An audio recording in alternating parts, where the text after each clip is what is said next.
আমরা মার্ক করে ফেলেছি। আমরা ধরতে পারবো কে কে অন্য মার্কায় ভোট দিয়েছেন।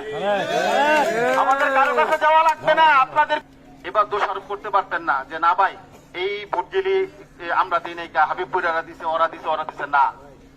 1608 ভোট এইখানে, যদি এইখানে 1500 ভোট কাস্ট হয়, 200 ভোটও যদি বাইরে যায়, ইনশাল্লাহ আমরা মার্ক করে ফেলেছি। আমরা ধরতে পারবো কে কে অন্য মার্কায় ভোট দিয়েছেন। আমাদের কারো কাছে যাওয়া লাগবে না। আপনাদের পিছনে আমাদের গোয়েন্দা লাগানো আছে।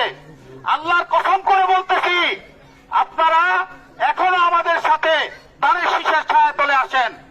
যদি আমরা নির্বাচনের পরে দেখতে পাই এইখান থেকে অন্য মার্কার কেউ আমাদের সাথে থেকে বেইমানি করেছে, 10 ভোট 20 ভোট 50 ভোট অন্য মার্কায় গেছে, কোন রেহাই নাই। আমি বলে দিলাম, ভিডিও করতেছেন ভিডিও করেন, কোনো সমস্যা নেই। ওপেন চ্যালেঞ্জ করলাম, আল্লাহর রহমতে ধানের শীষের পক্ষে এইখান থেকে আপনারা গণজোয়ার সৃষ্টি